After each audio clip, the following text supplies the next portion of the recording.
I don't have a big voice, but I will start things out by saying that if you can't hear me, you should move closer. The other thing is that I was always told that uh, when you're born as a poor colored Creole child in Port Arthur, Texas, you can only go up from there. So that was always a motivation to always say that I'm from Port Arthur. I'm very seldom back there, but I can say the people are nice and the food is good. Um, After growing up, I moved away and went to college, got a degree in architecture that I never could use. So I joined the Peace Corps, and that's how I ended up in Morocco. Nothing wonderfully noble about that. Um, the Peace Corps would pay a salary, and I wouldn't be on welfare. And after I finished 3 years there, and I might add that I discovered uh, because of wonderful Frenchmen and Englishmen that they thought I was exotic and really, really cute. And so I took advantage of that. Managed to get a few things built and do some good. Um, Learned to speak another language. Um, and from that, developed a wonderful love for France and a wonderful love for an understanding for why Josephine Baker, no relation, but um, why she loved the country so much. That gets me to coming back, finishing up my master's degree at A&M, finding a job in urban design. Now, if you can find a degree that is more useless than that, well, anyway, I got a job with the city of Dallas as an urban designer, making more money than my daddy did, which impressed him. And he always said, they give you money for that. Well, they did. um, and discovered that they wouldn't let me do very much urban designing. I said, well, I've got this degree, and why won't you let me? And well, anyway, I started learning about politics and all that sort of thing, and discovered another side of Dallas that was really kind of interesting.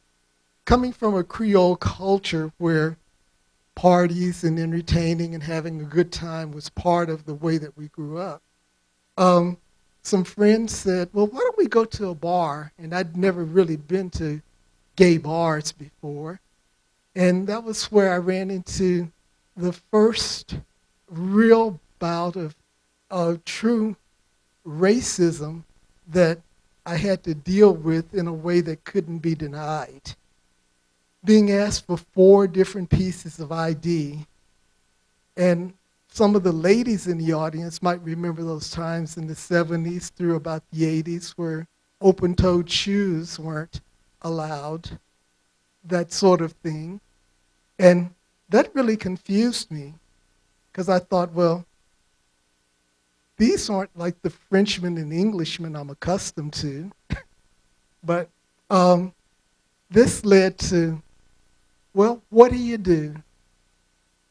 Well, you can either put up with it or you can fight it, or you can do what a lot of us did. And we started a whole different culture that you all may or may not know about, and some of you may or may not have participated in, which were the house parties that were mostly for black men um, and different people's homes or apartments, and an alternative to gay bars.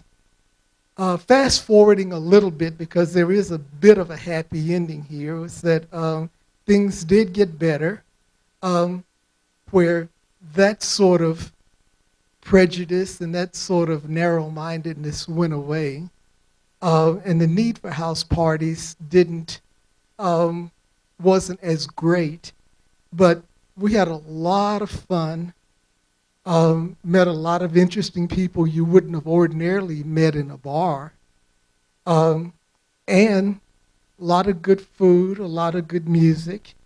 And a lot of good music was provided by that subculture in the gay black community we call the choir boys. Those are the black guys who play the pianos and organs and sing in the choirs. And in many of the black churches would not really have a music program if it wasn't for them.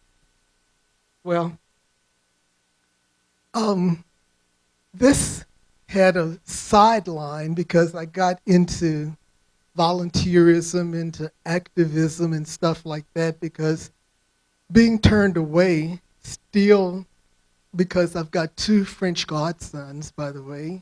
They're in their 30s now. But anyway, that still threw me back to times where I visited in France and was always received really, really well. And I never could understand why I wasn't being wonderfully received in Dallas. And it really made me mad.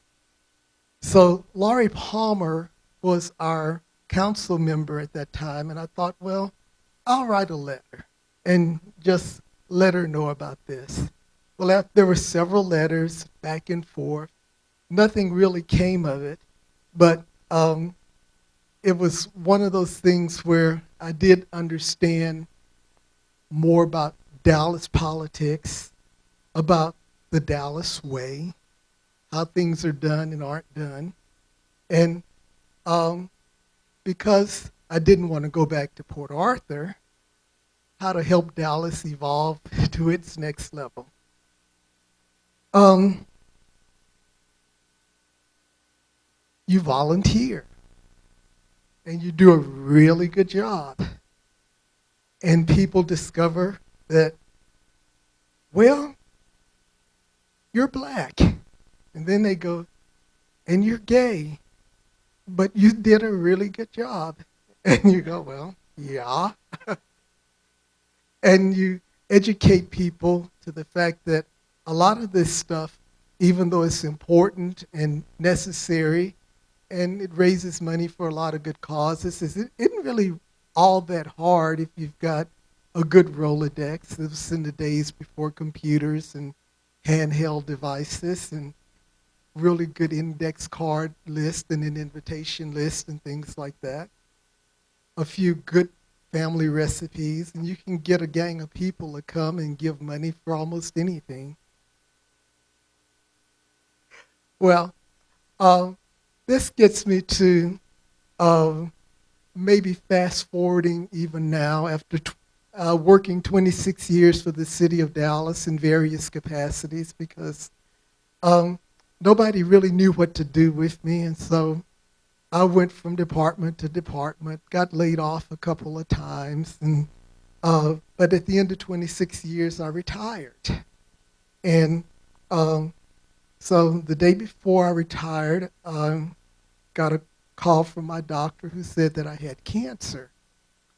And so I thought, my gosh, I've got 4 retirement parties to go to. So I went to the 4 retirement parties, a little bit like Scarlett O'Hara dealt with the cancer later on. That was back in 2005. Today I'm cancer free.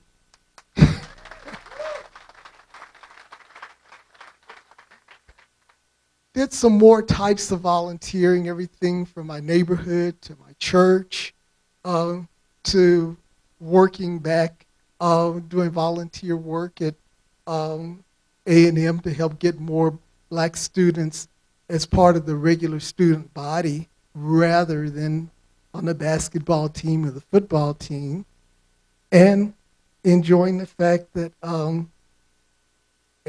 everybody could like me first and deal with the fact that I was gay second. So fast forwarding even more till today, I still do volunteer work. 2 husbands later, I have discovered that I enjoy being single. Love people, and over the years got to meet the people who many of the awards are named after in this community, like Ray Kukling, whose mom I'm still in touch with, like Bill Nelson, Um, got to know Alan Ross, got to know Ed Oakley working with Kevin and helping them evolve past the policies that were in place at the time when blacks and women weren't as welcome in those establishments as they are today. Sort of like a Saul to Paul transformation for an organization. So um, if I had something to do with that, great. But hopefully, as times change and people change and um, businesses discover that the color of money is just as important no matter where it comes from, that Dallas is moving in a lot of really good directions. As a retired person now, I get to uh, vacation, go where I want to, do what I like, have a lot of really good friends, um, and was asked to do this by Bruce Monroe. And so this is part of my story and part of the story that the black community had as far as being black and gay in Dallas.